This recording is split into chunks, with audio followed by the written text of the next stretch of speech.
Hi everyone, my name is Adenike Moronkeji Fagbemi and welcome to another edition of Brandtel Nigeria series. A series where we get to focus on brand stories and also where they get to share their struggles and also their success stories. And with me today, I have the founder and executive director of CLICE Foundation, a not-profit organization that focuses on livelihood enhancement. Welcome, Miss Comfort Onyaga. Thank you for having me. Yeah, so welcome. You know, I have looked forward to this moment, not just because you are a friend, but because you are doing so well in the not-for-profit organization. Really, the sector, yes. And through the time, you've shown this spirit of zeal and resilience, and I have always anticipated speaking with Comfort and having her on Brandtel Nigeria series. Thanks for having me. So welcome. Thank you. So who is Comfort Onyaga, and can you tell us about CLICE Foundation? Okay. Hi everyone. Thank you for having me. Brandtel CEO, the Nigerian noisemaker as well. Yeah. So my name is Comfort Onyaga. I am the founder and executive director of CLICE Foundation. CLICE is actually an acronym for Comfort Literacy Intervention and Capacity Enhancement. Wow. Yeah, like she rightly said, our primary focus is livelihood and enhancement. We ensure we drive interventions, pro-poor interventions, that guarantees inclusive economic growth and development in Nigeria and hopefully Africa. Yeah, so that's it basically. Okay. Yes. For how long have you been in existence, and how do you come about the whole idea of CLICE Foundation? Yes, so CLICE Foundation was incorporated in 2016, July 2016. Wow, yeah, talking about the idea, conception of CLICE Foundation. So for me, it's linked to where it's directly tied to when I was in school. Okay. Yeah, I'm a graduate of political science. Yeah, I'm a political scientist. Yeah, so in my 200 level, I took a course, Political Economy of Development and Underdevelopment. So in the course of that, we went through the theories and strategies of development and underdevelopment, in Africa, not just in Nigeria only. So the striking thing for me that time was the fact that most of the theories and strategies, for development in Africa were propounded by Europeans, and the rest of the world. So for us, we didn't really have indigenous theories or strategies. And it did not make sense to me that, I mean, these guys, they are there in Oyibo land, in their country. Yeah, exactly. They don't understand the context of our community, Nigeria, how vast it is, different ethnic group, different things come to play when it comes to underdevelopment. Anyway, as I came to find out much later going into the field. So that moment, I knew, okay, I made up my mind. I knew, okay, you know what, this is it. I want to come up with homegrown strategies and solutions to development challenges in Africa. So right away, I began to work more towards, like, I just couldn't wait to come out of the university, even though I didn't have opportunities to volunteer that period, but I waited until post my university, my first degree. In fact, I took a gap year after my project. I didn't write my project after my final exams. So I was looking for a platform to start, and I thought of ways through which I can actually, get into the field, understand our environment, the context of Nigeria, yeah, exactly, and from the grassroots level, because I know my approach then, my strategy then, I had always said to my people that is that it's going to be bottom up. Yeah, I'm not just going to start, yeah. So after school, after my final exams, like I said, I left my project.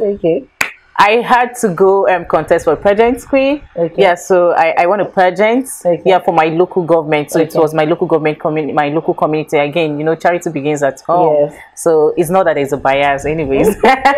So yeah, I went to my community, and I know then I had this challenge because I was in Lagos at the time. I had to come back home. the people back in the village were not used to me, and I was trying to speak my language. I couldn't. It's like, what are you speaking? You know, you're speaking exactly Spanish. So yeah, all of those challenges came with it, but regardless, because I was determined, I was focused, I knew what I wanted to achieve at the end of the day. So I used that platform as a launch pad, right, to launch my foundation. That's CLICE Foundation. So I did my pet project as a pageant queen. Beyond that, yeah, of course, being a pageant queen is not forever. You definitely, there's life after that. So haven't had the platform to launch the organization, right? So I continue. I now went back to school, completed my project, submitted. Then it was time to go for youth service. I didn't go to youth service with my course mates that year. Yeah, I went for youth service. Again, you know, the community development project. I did that using my non-profit organization because for me, I hadn't any experience prior to that time. So it was learning by doing. So I was able to partner with the Ministry of, that was our very first project. No, there was a literacy intervention program. Yeah, as a pageant queen. So when we launched the organization, we organized this spelling bee competition for people in that community where they were giving Scrabbles and computers as their reward. So now, fast forward NYC, I did my community development project with the Ministry of Women Affairs and Social Welfare, then Bank of Industry, UBA. Yeah, our target then were women. So what we did was we empowered them with life skills, business skills, expose them to opportunities, economic opportunities, and financial opportunities available for women to access to do their businesses. And at the end of my service year, I actually won this award, like for outstanding performance during my service year. So that was when the journey really began, because post NYC now, you know, there is this organization, it's Chevron CSRO, the Foundation for Partnership Initiative in the Niger Delta. I came in contact with them in 2014. Then I had won the pageantry, and I attended their Niger Delta forum. There was this Niger Delta Development Forum, NDDF. Yeah, I attended. I came across the market system development, reading one of their pamphlets, and I mean, it was meant for non-profit organization. I hadn't even registered CLICE Foundation. There was nothing like CLICE. I didn't even know the name I was going to, my organization would be. There was no name to the organization, basically. So when I heard about the market system development, I don't know, for some reason, it struck a chord in me. I was like, okay, what's this market system development about? I began to research. Then I remember how post the event, they had, you know, they were going around visiting offices, non-profit organizations, to see how they can build the capacities of these organizations to be able to implement projects using that market system development. And by the way, market system development approach is different entirely from the conventional development approach. So it's pro-poor. It's like making market work for the poor. So for this particular approach, basically you work with key stakeholders, key actors, market actors, to drive development, almost like private sector development. But as a non-profit organization, you're not expected to go to the field to implement by yourself directly, but you work with all the key all the key actors. For instance, in a particular value chain, if it is education, regardless of the value chain, so you ensure that you work with them and that they are able to deliver services to the people. And you know, for the conventional development approach, they're giving handouts. So for instance, if you want to empower people, empowerment is gifts. But for market system development, no, it's making things work for you. More of implementation. Yeah, implementation. Beyond that is the fact that beneficiaries also have a stake. They have to bring their money to the table. Who pays for what, who does what. So we provide the support system, we provide the technical support to the business development service providers, and they in turn offer the services to the farmers. Then we monitor all the activities, but we continuously, you know, provide technical support to people. So that's 2014. I applied to, you know, be part of the organization. Like, I was an individual, yet I was pursuing this organization, paying for them to, you know, come and train me and, you know, let me implement this thing, man. This is what I want to do. But I didn't get through. Of course, nobody would answer you because there was no profile, no history, nothing. Then the second year, 2015, I still applied. 2016, I did apply again. I didn't give up. But then 2017, I somehow stumbled. Yeah, for the fourth time. I stumbled across the publication on the web because I kept following Pain Foundation. So when I saw it, I applied again, and it was a call for expression of interest. But by this time, because we've done series of programs, right? The organization now, the organization has been incorporated. So we now have a profile, we have track record. Yeah, exactly. And because we had also gone to Cross River State, somewhere in Bakassi, where we have Akpabio precisely, where we have the IDP camp, people that were displaced from Bakassi. So for me, I was like, okay, I didn't even know what I was doing was needs assessment actually. So we went there, commemorated the International Women's Day with them. Then I began to ask them, I said, okay, so what can we do to ensure that you go back, you get reintegrated in your community? What do you want to do? What were you doing before? You know, I was asking those key questions. We documented them. So when we saw the call for expression of interest, you know, to participate in that training, I made a case. So my expression of interest was built around, you know, developing a project that would enhance the livelihood of these women. So we got selected and the real work began, and that became our strategy as an organization, the approach through which we drive our intervention. So after that training, the training was facilitated by both the DFID team and PAIN, that's PAIN Foundation. So I don't know if I mentioned that PAIN is partnership initiative in the Niger Delta.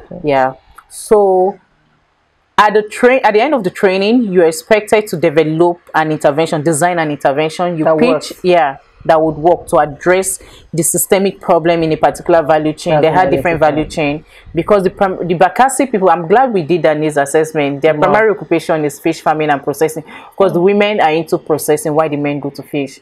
So I had to pick the fisheries value chain, because it aligned with the need of the people we are trying to address. So we did, there was poultry, there was cassava, there was cocoa, and agri-inputs. So when we pitched, I actually did pitch for my organization. We were selected by the DFID team. So that time they were implementing, it was DAI, Development Alternative Incorporation, who, you know, got the funding from DFID to implement the market development program in the Niger Delta. So this intervention was running across the Niger Delta state. So we got it, and November 2017, we had our first contract, like grants, to implement the project. But prior to this time, it was through the domestic resource mobilization. So we raised funds from friends. Like, in fact, basically, I used my pocket money.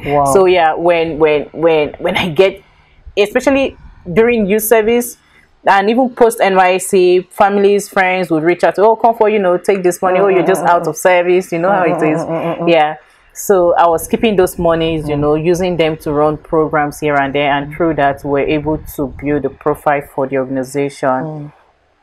So we did implemented that intervention.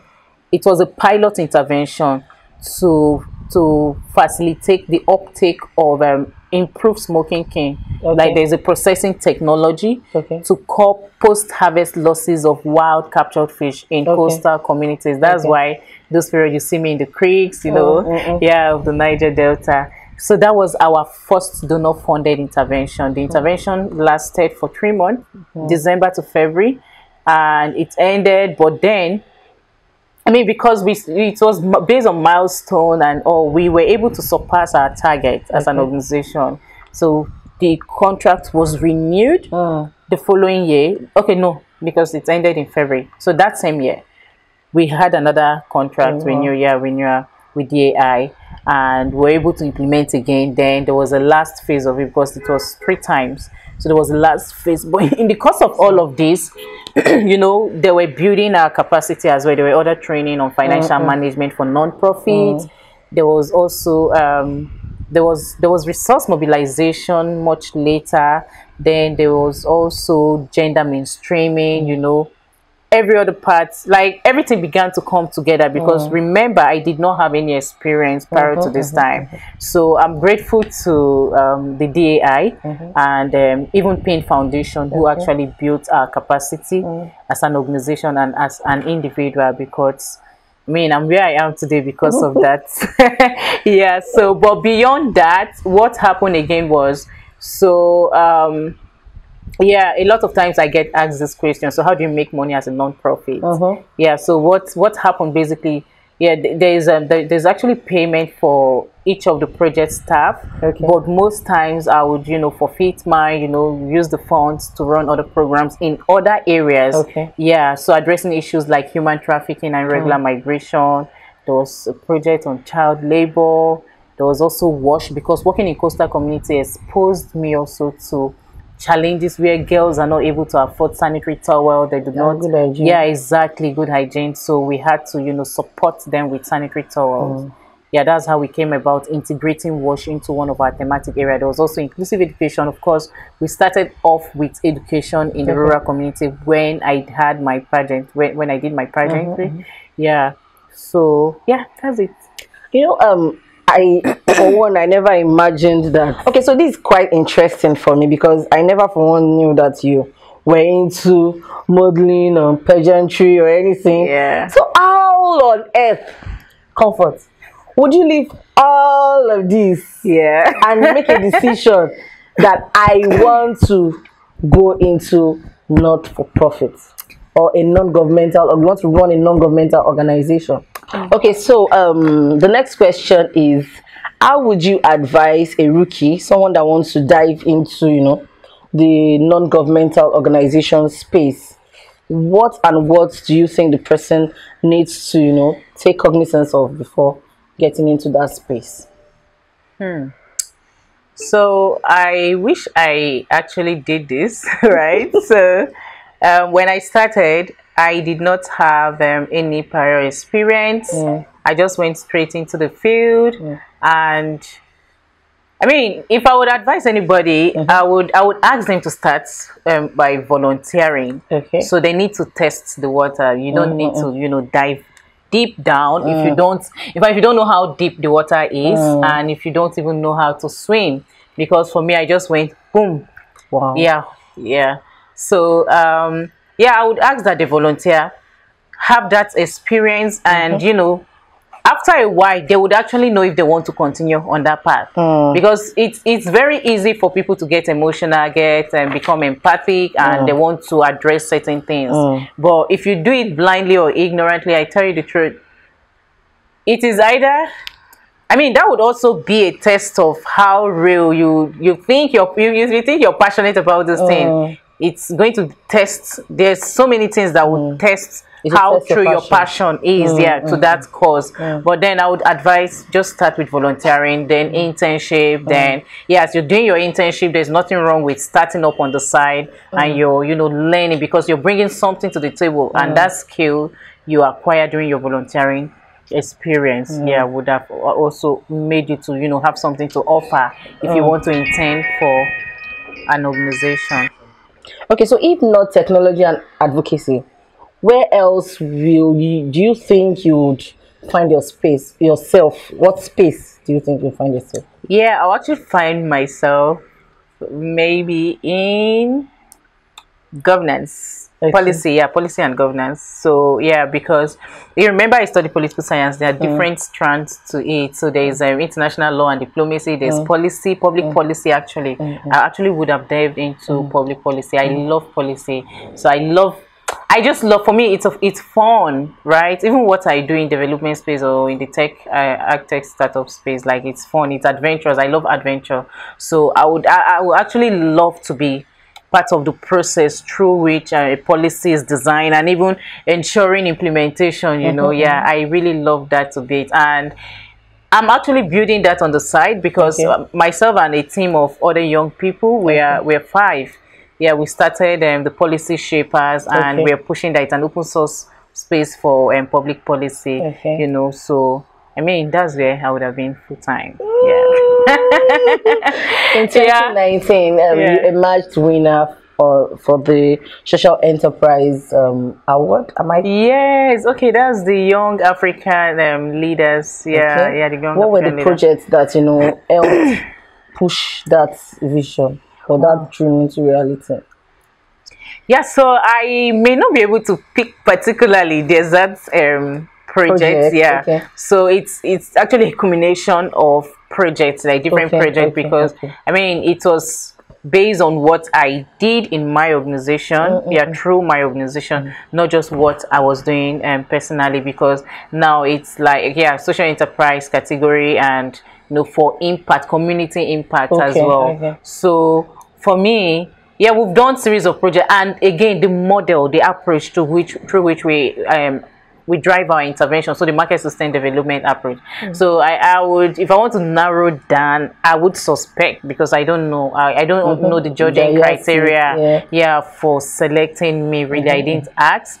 So I would say it was the market development program in the Niger Delta, because we did a whole lot of work in the coastal community, and we were not just going to communities to carry out advocacy and maybe just give them handouts like smoking king, or give them money in the name of empowerment. It was value chain development. There are different segments of the fisheries value chain where we worked in, and I mean, we did a whole lot, so I think I'll tie to that particular project. Currently, do you have a figure of people that have actually benefited from your project as an organization? Can you put a figure to it? If I'm going to put a figure to it, I would say over 7,000 people. Wow. Yeah. That's huge. Yeah. Over 7,000 people, because we have from the fisheries intervention, we have from the economic empowerment program in Gombe State. We've done something in the IDP camp. We've done something with the barrack. Yeah, there was the Barracks Women Economic Empowerment program. There was human trafficking in Unilag, and there was another human trafficking in Bakassi. There's child labor. We've had a whole lot of, and there's water sanitation to students in communities. I mean, we've done a whole lot. So yeah. Moving on from here, CLICE Foundation. What do you have? Some long-term goals, like beyond communities, or you just want to restrict your project just to communities? No, not just to community. I mentioned earlier that our approach is bottom up. So bottom up would imply that, yes, as we work in communities to implement community-based intervention. So for instance, the project on human trafficking and irregular migration was in Unilag. Unilag is a community, but not a rural community. So targeting young people, vulnerable persons such as women, girls. So I mean, youth in cities, urban, are also vulnerable and susceptible to human trafficking. So that bit in itself speaks to the fact that, yeah, we are not just involved in community development only. So we have research, there's policy and advocacy bit to what we do as an organization. So we're evolving. I mean, it may look like, yeah, we've got it all figured out. I mean, we're evolving, so we're still going a notch higher. And in terms of scope, to beyond the length and breadth of Nigeria, we're looking at inclusive economic growth and development in Africa. Yeah, so I mean, it's not just that. Yeah, the journey has just begun for us. So. Okay, so Comfort, the last question for today is, how has it been running a business in Nigeria as a Nigerian, and understanding, knowing that you can just wake up tomorrow and there's this policy that might affect your business and execution and all of that? How has it been for you? It's been a roller coaster. It's like, what came to mind when you asked that question? It's like, when you're roasting, you have to turn it. If you don't turn it, you get burnt. That's exactly how being a Nigerian, doing business in Nigeria has been, man. Crazy.